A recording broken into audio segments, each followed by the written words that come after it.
Alors, bonjour à tous et bienvenue dans ce nouvel audio, ou ce premier audio de cette chaîne, justement. Nous allons parler d'argent.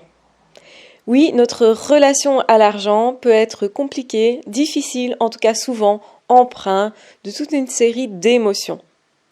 Et en réalité, comment nous allons percevoir l'argent est assez important par rapport à notre vie professionnelle.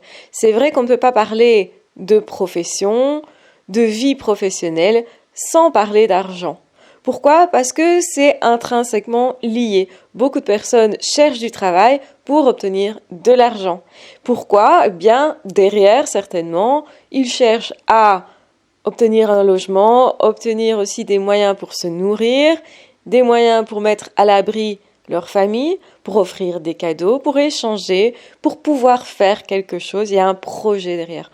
On ne travaille jamais sans projet derrière. S'il n'y a pas de pourquoi fort, on risque plus facilement le burn-out, on risque plus facilement de ne pas trouver de sens à ce qu'on fait, et donc ça veut dire de ne pas être épanoui.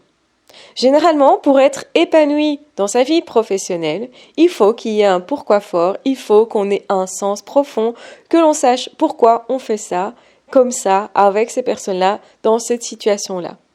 Et effectivement, plus on a d'argent et plus on peut choisir. La personne qui a de l'argent de côté et qui veut changer de boulot, elle est beaucoup plus confortable qu'une personne qui n'a pas du tout d'argent de côté, qui même a des dettes potentiellement. C'est une personne qui aura vraiment plus de freins pour trouver un autre boulot. Donc, c'est-à-dire qu'une personne qui cherche un nouveau boulot va s'autoriser plus de choses, notamment éventuellement de passer par un moment de transition où elle n'a plus du tout de boulot. Parce que pendant ce temps-là, elle peut vivre de ses économies. Avoir des économies, c'est quand même aussi avoir la possibilité supplémentaire de faire des choses dans la vie. Donc l'argent est lié à ce que vous pourrez faire ou pas. Et souvent, ce qui est frustrant, c'est justement ça, c'est de se dire qu'on travaille et qu'au final, on n'a pas de projet derrière. Ça, c'est quelque chose qui peut être hyper frustrant quand on ne sait pas pourquoi on travaille ou quand on n'a pas l'impression qu'on pourra réaliser un projet qu'on a. Que, par exemple, on travaille, mais que ce n'est pas suffisant, qu'on arrive à peine à payer ce qui est nécessaire pour nous. Et si, par exemple, je vais prendre un exemple assez courant, on veut avoir l'occasion de voyager, ce voyage va nous coûter quelque chose et forcément on aura besoin d'argent. Donc évaluez déjà la quantité d'argent qu'il vous faut pour savoir à partir de quand vous pourrez vous autoriser à faire ce voyage-là. Parce qu'évidemment, l'argent, ça se gère. Le problème de beaucoup de personnes, c'est qu'ils ne calculent pas, qu'ils ont une appréhension peut-être par rapport aux mathématiques, à ce qui a été vécu dans l'enfance, dans l'adolescence, à l'école notamment, et donc ils n'ont pas cet automatisme de calculer. Et souvent, on va rencontrer des personnes qui ont des problèmes d'argent parce qu'ils ne regardent pas clairement où ils en sont financièrement, donc ça veut dire combien ils gagnent et combien ils gardent à la fin du mois. Parce que ça, c'est hyper important. Ça veut dire aussi comment vous allez ensuite utiliser l'argent que vous gardez. Est-ce que vous le gardez pour investir dans une maison ? Est-ce que vous le gardez pour investir dans des actions? Est-ce que vous le gardez pour construire une vie professionnelle, pour donc du coup remettre l'argent dans une entreprise? Est-ce que vous l'utilisez pour développer vos connaissances, pour acheter de la connaissance, des livres, etc., des formations? Est-ce que vous l'utilisez en supplément simplement pour le mettre à la banque en attendant? Donc parce que votre projet est plus important que l'argent que vous avez, donc pour l'instant, vous décidez de ne pas l'utiliser, mais tout ça, ce sont des choix. Et vous voyez, je vous dis ça d'une façon assez posée, assez calme. Pourquoi ? Parce que si vous êtes dans un émotionnel qui est très fort, vous aurez tendance à l'utiliser sans vraiment avoir réfléchi avant. La réflexion est nécessaire à une bonne gestion de l'argent. Beaucoup de personnes, du fait que l'argent puisse être associé avec des intentions malveillantes. Parfois, on associe argent avec celui qui en a est forcément quelqu'un qui n'est pas moral, celui qui en a est forcément quelqu'un qui n'est pas généreux ou qui n'est pas humain, ou celui qui en demande n'est pas suffisamment généreux pour, par exemple, offrir gratuitement certaines choses. C'est pas nécessairement vrai. Vous comprenez que ce sont des croyances. forcément. Mais certaines personnes, quand elles pensent ça, elles pensent que c'est vrai. On a tendance à se dire que nos croyances, elles sont tellement intégrées en nous qu'en fait, on ne les remet pas en question et qu'on se dit que tout le monde pense ça. On va se dire que l'argent est forcément sale, qu'on ne peut pas l'acquérir de façon positive et qu'on ne va pas en faire quelque chose de positif quand on en aura. Et donc, plus on va avoir des croyances comme celle-là, et moins on va accepter d'en avoir pour nous, parce que ça voudrait dire qu'on est une pourriture, qu'on ne va pas l'utiliser à bon escient, qu'on n'est pas une personne morale, etc., etc. Et certainement que c'est pas ce que vous voulez être.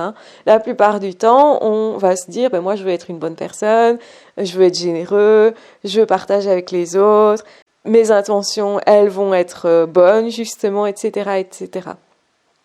Et donc, forcément que la manière dont on va voir l'argent va aussi impacter la manière dont on travaille.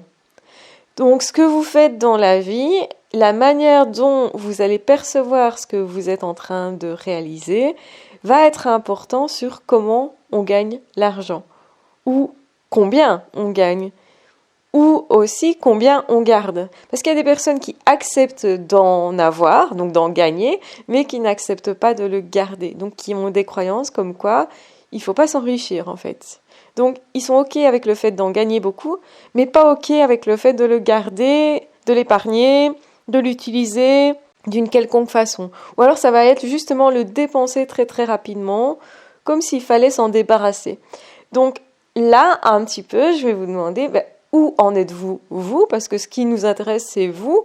Peu importe ce que pensent les autres, au fond, ça ne vous impacte pas tant que ça.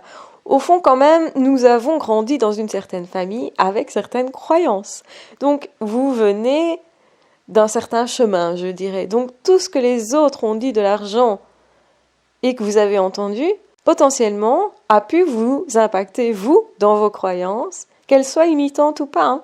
Ça peut être aussi des croyances comme quoi vous avez une grande valeur et que du coup, vous avez droit aussi à gagner pas mal d'argent.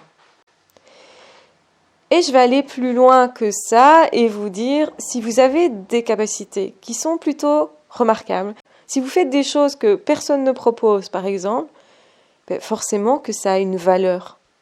Et forcément que ça devrait avoir une valeur aussi financière. On ne peut pas se passer d'argent. C'est une réalité. Si vous voulez vous nourrir, manger, et simplement avoir un confort de vie qui soit juste, correct, qui soit aussi respectueux de vous, eh bien, il vous est nécessaire d'avoir de l'argent. Et parfois, c'est ça qui dérange certaines personnes, de se dire, mais moi, j'aurais aimé faire ma vie sans argent. J'aurais aimé vivre d'amour et d'eau fraîche, en gros. Pouvoir partager sans devoir passer par l'argent. En fait, l'argent, c'est une façon aussi de réguler les relations entre êtres humains. Si vous voulez avoir de la reconnaissance pour quelqu'un qui travaille pour vous, quoi de mieux que d'aller lui donner une prime, que d'augmenter son salaire, que de lui dire « tu as mérité la paye que je te donne ».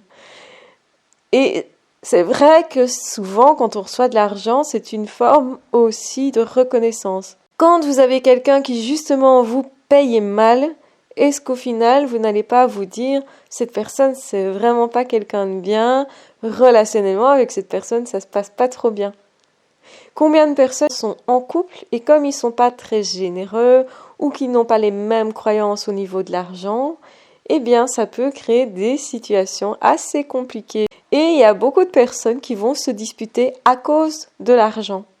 On voit ça dans les successions, par exemple, où il y a plusieurs enfants qui ont des avis différents sur la question de l'argent, qui vont du coup potentiellement aussi se disputer pour de l'argent. Voyez combien nous sommes émotionnels par rapport à l'argent et par rapport à ce que nous en pensons. Ça ne veut pas dire qu'on ne peut pas changer ce qu'on en pense. Et c'est ça qui est intéressant. Vous le savez bien, il y a le chemin que nous avons eu et le chemin que nous allons faire. Que ce soit psychologique, que ce soit avec n'importe quoi, relationnel, que ce soit par rapport à notre passé, tout peut être transformé et vos pensées ne sont qu'à vous. En réalité. Donc vous pouvez travailler dessus et les transformer au fur et à mesure. Vous aurez compris, j'ai bien dit au fur et à mesure. Pourquoi ? Parce que changer ses habitudes, ça ne se fait pas du jour au lendemain. Ça ne va pas nécessairement de soi. Et comme je le disais tout à l'heure, on a tendance à penser que tout le monde pense comme nous, que tout le monde a les mêmes aptitudes que nous, que tout le monde réfléchit comme nous. On a tendance tellement à être dans notre tête qu'on a du mal, du coup, à se rendre compte qu'il y a des personnes qui réfléchissent, qui font différemment de nous. C'est ça le choc quand on rencontre une personne qui vraiment ne fonctionne pas du tout pareil.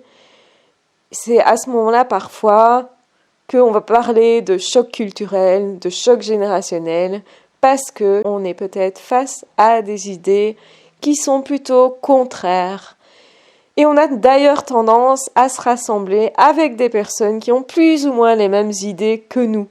Pourquoi ça? Parce que c'est plus confortable et peut-être aussi parce que ça nous permet d'ancrer nos habitudes dans quelque chose qui pour nous serait positif, porteur, non toxique, autrement dit.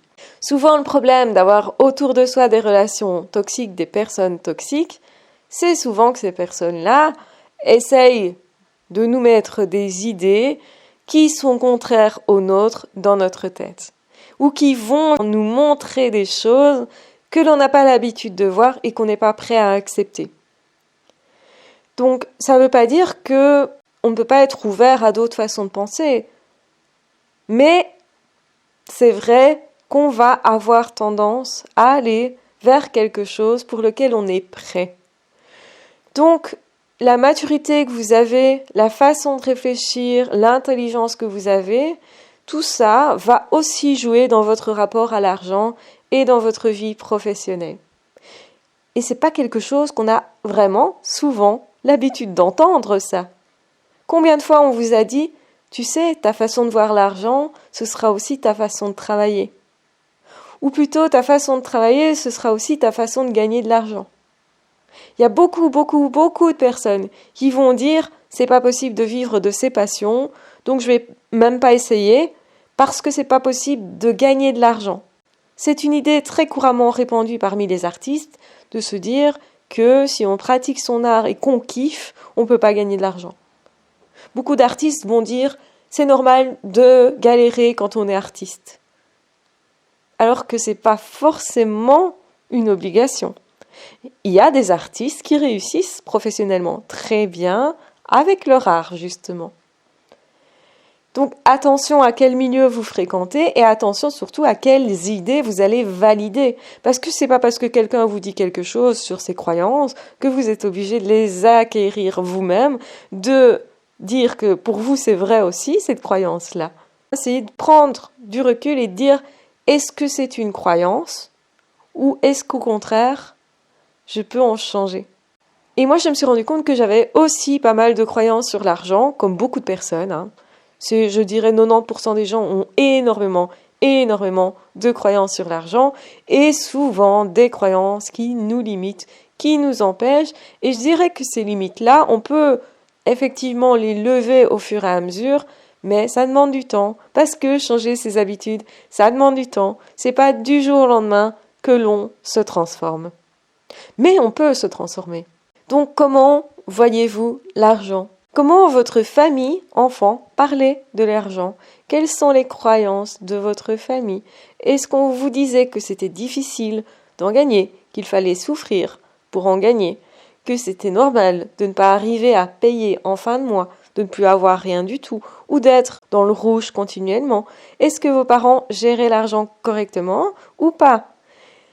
Il y a évidemment des avantages et des inconvénients dans toute situation, c'est-à-dire qu'une personne qui a vécu avec des parents qui ont eu beaucoup d'argent, peut-être par héritage, cette personne a peut-être justement appris que l'argent c'était facile et que donc on pouvait le dépenser à tour de bras. Ce qui pourrait être un problème dans le sens où cette personne pourrait ne pas calculer combien elle dépense et finalement se retrouver dans le rouge et avoir de gros soucis d'argent parce que finalement on ne regarde pas du tout ce qu'on dépense et on pense que tout est dû, que tout est facile, on s'offre tout et n'importe quoi en croyant être riche et puis au final on se retrouve avec des dettes et plus de possibilité vraiment de s'en sortir sans gagner plus ou sans en tout cas remettre en question son rapport à l'argent.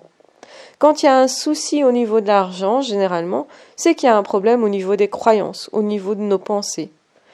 Souvent, tout ce qu'on fait est lié à ce qu'on a comme idée dans la tête. Et est-ce qu'on est stratégique ou pas? Je dirais que pour l'argent, vraiment, la meilleure des acquisitions que vous pourriez faire, c'est devenir quelqu'un de stratège. Et les HP sont particulièrement doués pour les stratégies, pas nécessairement que au niveau de l'argent, mais de façon générale, ce sont des personnes qui peuvent être très stratèges. D'ailleurs, beaucoup de surdoués vont dire « j'adore le stratégo ». J'adore anticiper pas mal de choses, mettre en place des choses, organiser. Parfois, beaucoup vont dire aussi « moi, je ne suis pas du tout quelqu'un d'organisé, mais par contre, je sais où je vais ». Donc, plus vous allez être stratégique en tant qu'HP, et plus effectivement, ça va être simple pour vous d'avoir une vie beaucoup plus dans la réussite en fait. Que ce soit professionnel, mais aussi à d'autres niveaux. On peut être stratégique par rapport à ses relations. Par exemple, on est célibataire, on veut que ça change, eh bien on va imaginer des stratégies, des étapes pour parler plus facilement, pour se montrer plus nous avec notre personnalité. On va aussi passer par l'étape de se poser des questions, qu'est-ce qui me convient vraiment ou pas, de faire des essais et donc aussi d'évaluer est-ce que j'ai fait des erreurs, est-ce que vraiment je dois être là-dedans ou c'est plus une personne comme ça ou plus comme ça qu'il me faut. Donc vous voyez, on peut être stratège dans plein de domaines. Mais au niveau de l'argent, on va dire que ça ne pardonne pas trop. C'est-à-dire que quand on fait une erreur de stratégie, forcément, on est obligé d'apprendre si on ne veut pas perdre beaucoup d'argent.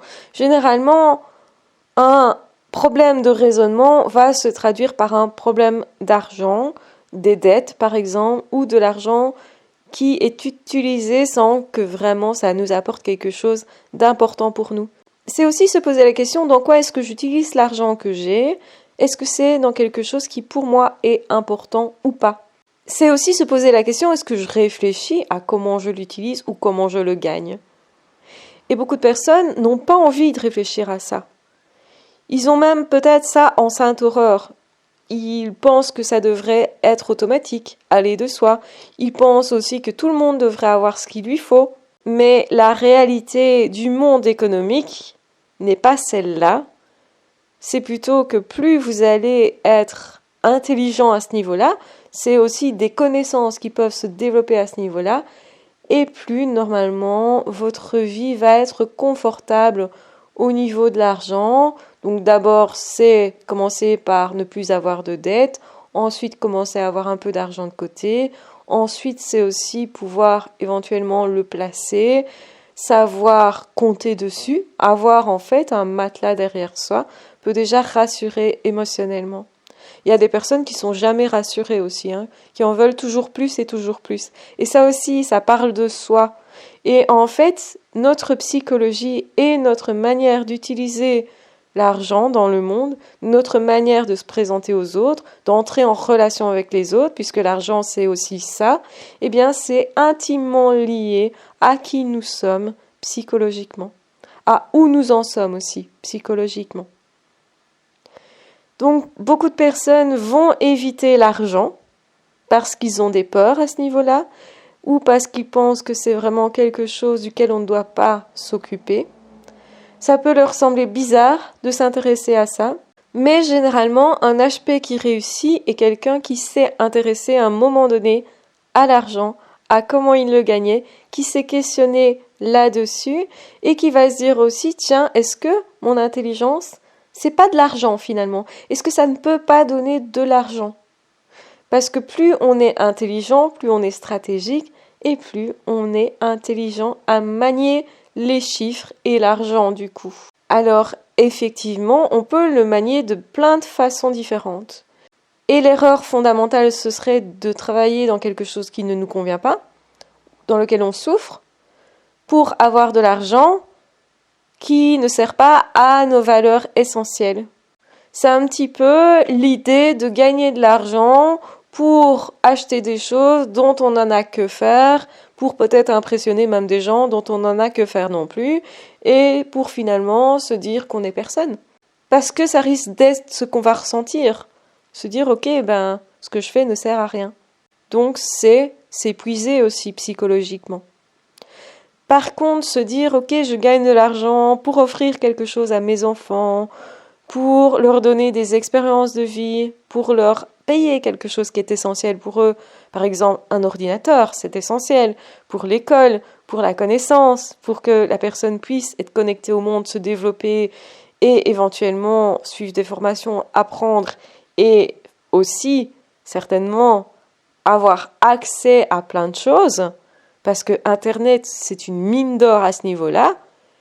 Est-ce que c'est pas intelligent, du coup, de s'acheter un ordinateur? Est-ce que vous n'allez pas vous sentir bien quand vous aurez cet ordinateur et ne pas vous en lasser? Effectivement, certaines personnes vont se lasser très vite de leur acquisition. Ça va être le cas souvent quand on achète des choses moins utiles. C'est le cas de la personne qui va acheter X jeans, pulls, etc. Alors, dans l'immédiat, ça a une fonction, celle de rassurer, celle aussi de vouloir correspondre à une certaine identité. Quand on achète des vêtements, généralement, on s'identifie à un certain type de personne. Parfois, justement, c'est parce qu'on n'est pas très riche qu'on va acheter un habit qui est prestigieux, tel qu'un costume pour les messieurs ou une robe de soirée pour les dames. C'est aussi comment je m'honore à travers ce que j'achète. Ça veut dire que parfois, nous acheter un truc qui est pour nous, à nos yeux, essentiel, et pas forcément aux yeux des autres, eh bien, on va en avoir une utilité beaucoup plus longtemps. Il y a aussi beaucoup de personnes qui se rendent compte qu'ils ont acheté des choses qui ne leur servent à rien, voire même qui les encombrent, qui leur donnent une impression de lourdeur, de ne pas savoir réfléchir. Et c'est de là qu'est né le minimalisme. C'est vraiment, je me débarrasse des trucs qui pour moi ne sont plus utiles, qui même m'encombrent émotionnellement, donc qui me renvoient à des émotions négatives et qui au final m'empêchent d'être efficace dans mon quotidien parce que je ne sais plus quel objet est où, tellement j'ai d'objets et de choses et du coup ça devient un petit peu une sorte de cacophonie, on va dire, au niveau de son intérieur. Quand je parle de son intérieur, c'est son intérieur psychologique, mais aussi son intérieur au niveau de son appartement, de son milieu de vie. Donc tout s'organise en réalité. Et la manière dont vous allez organiser votre intériorité psychologique, votre intérieur, votre vie relationnelle aussi, comment vous pouvez rentrer en relation, va être impacté par comment vous dépensez l'argent et ce que vous faites des objets éventuels que vous avez achetés avec cet argent. Ce que vous faites de votre argent, en fait, est important et vous révèle vous dans qui vous êtes. Et vous voyez que argent et psychologie, c'est intimement lié, contrairement à ce qu'on aurait pu croire.